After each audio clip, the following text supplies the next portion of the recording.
Hello, welcome to The Worst Things. Today's story is She Was Beautiful, written by P.F. McGrail and read by Vin Krathis. It had always come easy to me, if I'm being honest. Honest or arrogant. At the time, I saw them as the same thing. Take that for what it's worth. Her tits were the first things I noticed. She did it on purpose, of course. They all did. I always asked two questions. Age, how many minutes is she worth pursuing?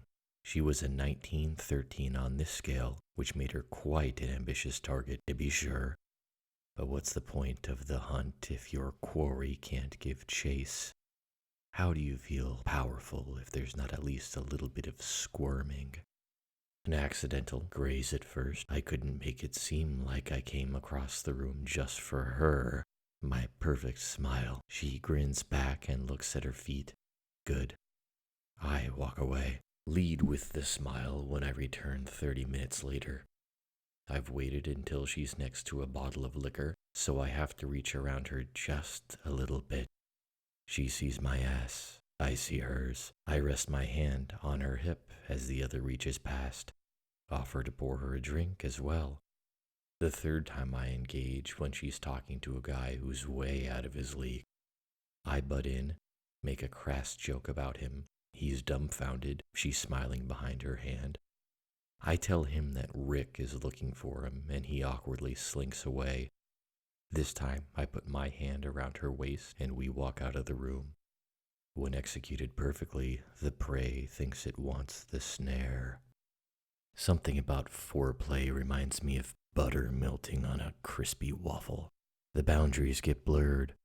Warm, sweet, decadent between the teeth. She brushed the first feel away. The second was under her top rather than over it. I kissed behind her ear when I undid the clasp on her bra one-handed. That's the key. Give her a rush, and it's undone before she knows it. When she brushed my hand away the second time, her bra started to slip.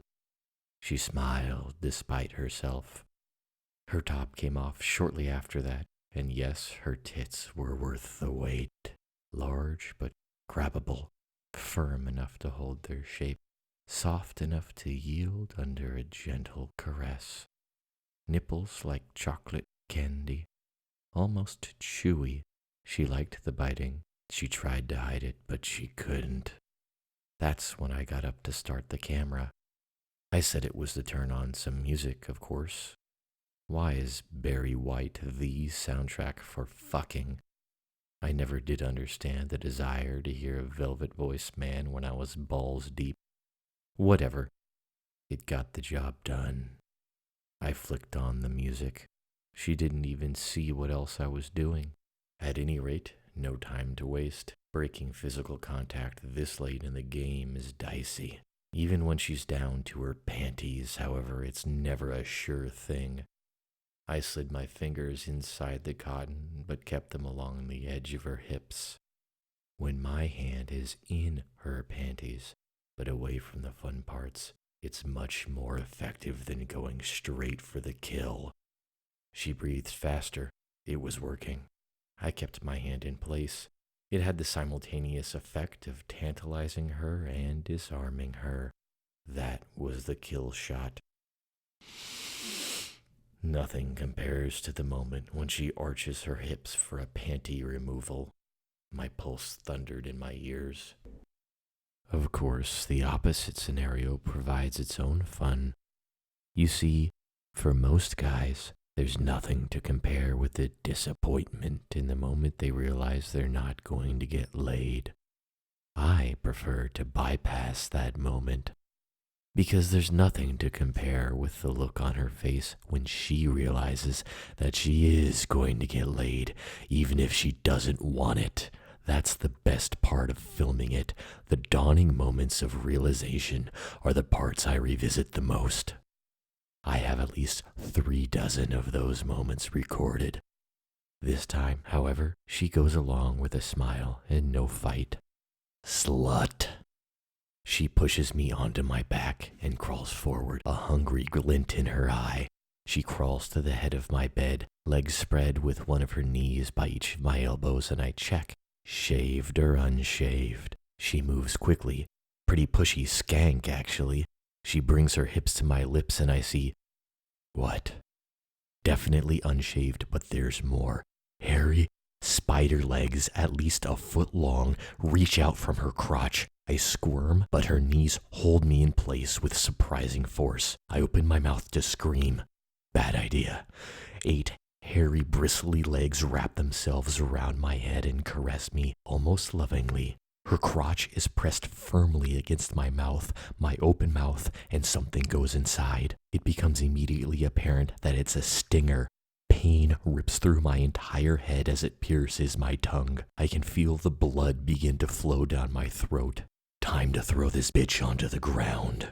But I don't. I don't move at all. I can't squirm. I can't scream. I can't do anything but watch. I realize in horror that the stinger must have had a paralytic and that it must have acted incredibly fast. I realize with equal horror that the paralytic has done absolutely nothing to diminish any sensory input. The pain in my mouth only gets more intense. I pray that I'm going to pass out. I don't pass out. I want to be away from her. I can't get away from her. Tears obscure my vision as I realize that I'm going to experience every second of what's about to happen.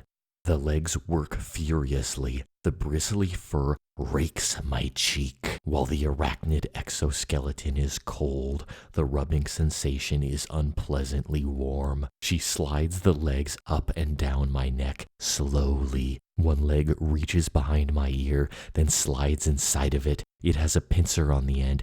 2 more legs slide through my hair. I want to moan in protest, but can't. My mouth is full anyway. The stinger slides in and out of my tongue. The lightning bolts of pain rocket back and forth through my entire head.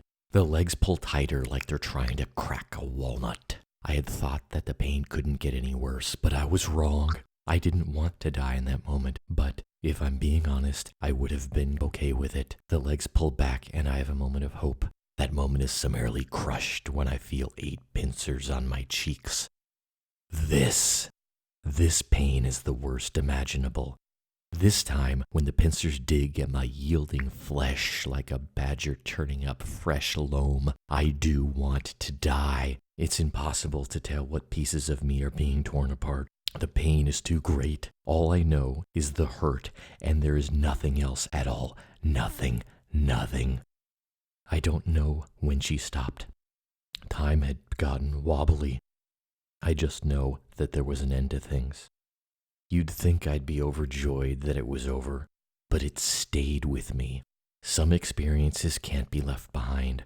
Sometimes the present can't become the past. She pulled her panties back on, plucked my camera from its hiding place, and was gone. I never saw her again, but the world saw me. That video had gone viral before I regained motor control. My face, of course, was prominent. I had been looking right into the camera when I turned it on. I miss my face.